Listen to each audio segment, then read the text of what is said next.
Merhaba arkadaşlar, kanalıma hoş geldiniz. Bugün sizlerle yine güzel bir konuğum. Kendisi Almanya'da öğretmen Emre Bingöl. Güzel bir sohbet tadında röportaj olmasını istiyorum. Seni tanıyalım. İsim Aytaç Emre Bingöl. 93 Berlin doğumluyum. Burada doğma büyüme, burada okudum. Şu an referandariat denilen aşamadayım. Yani tam olarak öğretmen değilim. Bu eğitimin sonundayım. Yani okulda bir öğretmen vasfında ders veriyorum. Ama tam olarak son bir sınavım daha kaldı. İnşallah bunu geçtikten sonra da gerçek manada öğretmen olacağım. Hayırlısı.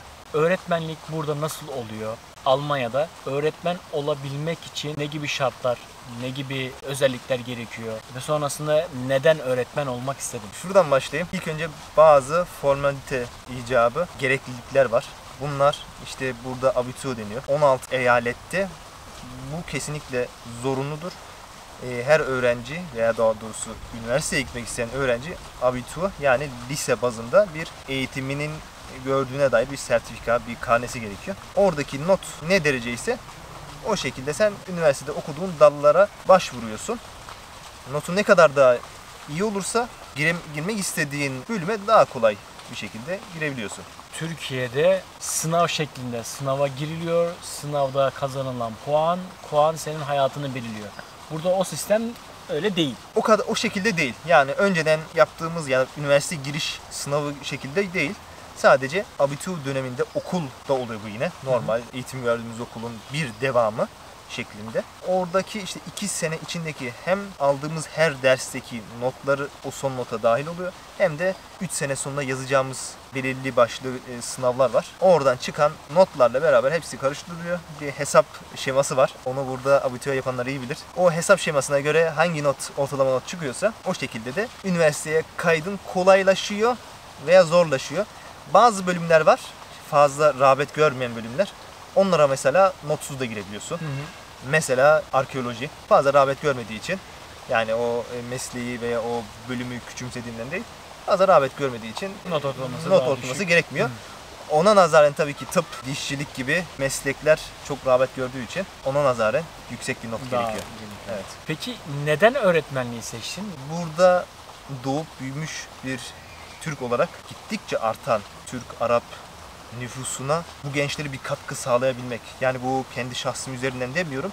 Gerçekten onlara yani gençlerimizin örneklere ihtiyacı var. Bazı medyanın sunduğu insanlar örnek olamayacağı için bizim içimizden kesinlikle böyle örneklere ihtiyaç var. Ve bunu bir şekilde olabiliyor muyum bilmiyorum. Onu toplum veya yaradan bilecek. Ama gayem bu yani bu yolda ilerlemek. Öğretmen, memur Almanya'da genele vurursak ne kadar kazanıyor? Türkiye'ye nazaran şöyle bir değişiklik var. Almanya'nın 16 eyaletinde farklı eğitim sistemleri var. Yani benim bildiğim kadarıyla Türkiye'de genel tek bir sistem var. Evet. Her şey, bütün okullar, bütün eğitim sistemi ona göre işliyor. Burada öyle değil. Eğitim sistemleri farklı olduğu için öğretmenlerin aldığı aylık da ona göre değişiyor. Öncelikle o meblağlara girmeden önce her öğretmen burada memur değil. O da eyaletten eyalete değişiyor. Mesela benim okuduğum eyalet Bavyera eyaleti. Orada bu referandariat denilen dönemden sonra öğretmenler süreli memuriyet hakkı kazanıyor. Ve bundan sonra normal memur olma imkanları var. Biz burada sadece işte bu 18 aylık eğitim döneminde memur oluyoruz veya devlet memuru. Ondan sonra memuriyetten çıkarılıyoruz. Normal işe başlayınca gayet normal bir işçi statüsündeyiz. Ama bu 2 aşamada da yine para kazanıyorsun. Sadece mevlası farklı. Kesinlikle öyle. Bu eğitim aşamasındaki aldığımız meblağ takriben evli misin, evli değil misin, çocuk var mı değişiyor. Takriben 1500 euro ayda. Bu da tabii ki eyaletten eyalete değişiyor. Ondan sonraki eğitimden sonraki alacağımız meblağ da ne dediğim gibi 16 farklı eyalet olduğu için her yerde farklı. Benim en son bildiğim rakam Berlin için ortaokul öğretmenliği ve lise öğretmenliği takriben 5500 euro. Bu da yine evli misin, çocuk var mı yok mu ona göre değişiyor. Evet. Ben mesela bu eyalet sistemine gerçekten bayılıyorum. Tek çatı altındaki eğitim sistemi, yani Türkiye'de bunun birçok örneğini gördük. Doğudaki eğitim sistemi farklı olması lazım. Batıdaki eğitim sistemi farklı olması lazım. Yani tek çatı altında işte eğitim sistemi budur direkt dayatması mesela burada alınması gereken güzel örneklerden bir tanesi. Eyalet eyalet farklı, sistem farklı.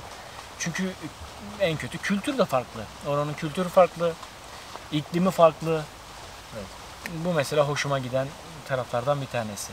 Artıları var ama her işte olduğu gibi eksileri de var. Muhakkak. Senin dediğin gibi artıları gerçekten bazı bölgelere göre insanlar farklı olduğu için, insanların kapasitesi, ihtiyaçları farklı olduğu için eğitim sisteminde eyalet kendi belirliyor ve kendi belirlediği için belki biraz daha eğitimde kapsayıcı, eşitlik sağlama biraz daha belki kolaylaşmış oluyor. Tam manada gerçekleşmiyor bu tabii ki de, belki de kolaylaşmış oluyor. Ama eksisi de bu korona döneminde çok iyi gördük. Her eyalet kendine buyruk bir şekilde okulları kapattı, okulları açtı. Eğitim görürken öğrencilere karşı ne şekilde biraz... hani işte gruplar ayrında mı olsun veya işte bütün sınıf mı bir halde ders görsün, bunlar tabii ki kafa karıştırdı kesinlikle. Diğer eyaletleri evet zora soktu. O sistemlerin tabii zararları ya da dezavantajları olabiliyor. Buradaki eğitim sistemindeki beğendiğim taraf, belki yanılıyor olabilirim, sabit. Sistem aynı. Kendini geliştirmiş bir ebeveyn bir sonraki nesline yani çocuklarına yaşamış oldukları tecrübelerini rahatlıkla aktarabiliyorlar. Çünkü eğitim sistemini biliyor. Yani bir ebeveyn de biliyor. Bir tane eğitim sistemi olmalı. İyi ya da kötü. Sabit bir eğitim sistemi olmuş olsa dahi ebeveyn yani büyükler, bunu bilen tecrübeli insanlar gördükleri hataları ya da yanlışlıkları ya da eksik olan taraflarını ilave edebilir diye düşüncesindeyim. Bilmiyorum, sen nasıl düşünüyorsun? Yani genel olarak Avrupa'daki eğitim sistemini sen nasıl görüyorsun? Yani kısmen katılıyorum. Belli bir sistemin oturduğu için o çark dönüyor ve eğitim sisteminde değişiklikler çok zor. Yani Almanya'daki bu bürokratik prosedürler gerçekten çok yavaş ilerliyor. Bunun da yine artısı ve eksisi var ama senin de dediğin gibi çocuklarla ebeveynlerin arasındaki o eğitim sistemi, orada fazla bir uçurum yok. Yani mesela bazen komşularımızdan görüyoruz. Nene dede çok rahatlıkla torununun hangi şekilde eğitim gördüğünü biliyor ve hangi şekilde eğitim göreceğini de etaplarını da bildiği için o şekilde oluyor. Evet yönlendirebiliyor. Tamam güzel bir sistem var. Sistem oturdu dedik. Ama beğenmediğim taraf mesela öğrencilerdeki öğretmen öğrenci ilişkisi çok lakayt. Çok serbest bırakılmış bir eğitim sistemi öğrencilere dair, yani özgüven olsun. Bunu mesela beğenmiyorum. 15-16 yaşındaki çocukların okulların önünde sigara içtiklerini bunu tabii ki görüyorum. Tabii ki hem kültürden gelen bir ayrışma var tabii ki, yani Türk kültürüyle kıyaslarsak. Ama buradaki eski nesile nazaran şimdiki nesil çok daha açık, çok daha serbest hareket ediyor. Ve bunu gerçekten Almanya'daki eski nesilde eleştiriyor. Yani onlar da kendi zamanından biraz daha muhafazakar olduğu için gençlerin öğretmenlere veya genel anlamda büyüklere karşı saygısızlık etmesini eleştiriyorlar. Ve bunu normal sokakta, normal hayatta da görüyoruz. Sadece okul için söylememiz gerekmez yani. Gerçek normal hayatta da bu böyle. Katılıyorum. Gerçekten biraz daha öğretmenlere karşı saygılı olunmasını isterdim. Ama bunu toplum üzerinden çözmek belki biraz daha zor. Benim öğretmen olarak öğrencilerime verebileceğim en yüksek, en önemli unsurlardan bir tanesi onlara toplumsal değerleri öğretmek. Ders bilgilerinden hariç gerçekten toplum içinde ne şekilde, nasıl kendine güvenen bir birey olursun, kendi isteğine göre yanındaki insana rahatsız etmeden hayatını yaşayabilirsin.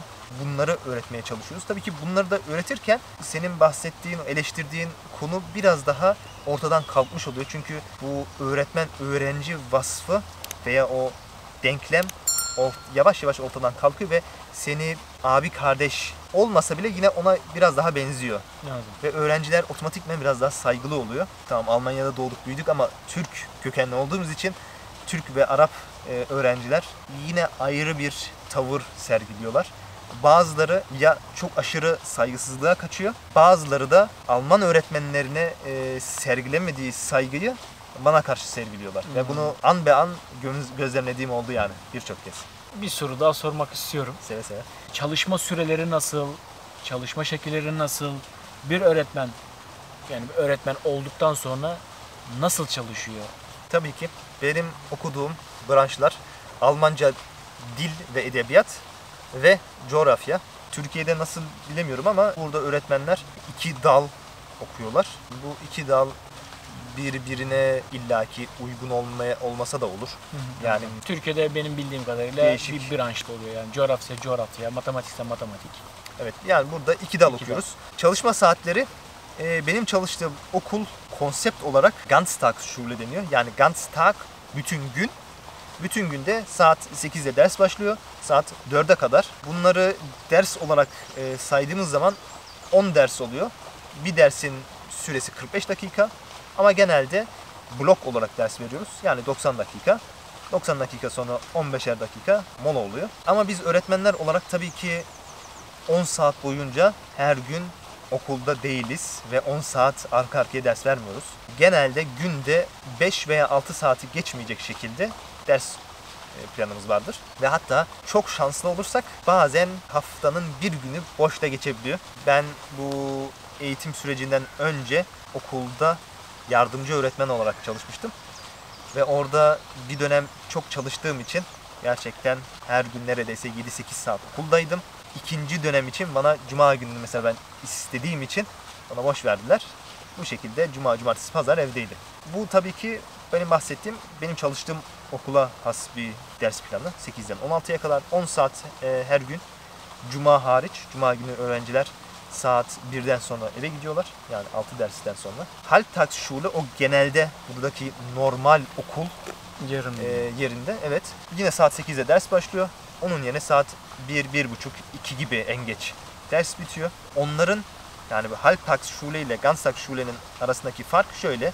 Biz birçok zaman çocuklara vereceğimiz ödevleri ya onlarla beraber okulda yapıyoruz veya onların işleyebileceği belirli ders blokları oluyor. Orada kendi başlarına veya grup olarak bu dersleri işliyorlar. Bu tabii ki Halbtagsschule'de bu şekilde olmuyor. Çocuklar saat 1'den sonra eve gittiği için ödevlerini evde yapmak zorunda kalıyor. Genel itibariyle bu şekilde. Vermiş olduğum bilgiler ve sen kendini tanıttığın için çok teşekkür ederim. Güzel bilgilerdi. Arkadaşlar beğendiyseniz beğenmeyi, kanalıma abone olmayı unutmayın ve yorumlarınızı yazabilirsiniz. Beni izlediğiniz için teşekkür ederim. Tekrar görüşmek üzere.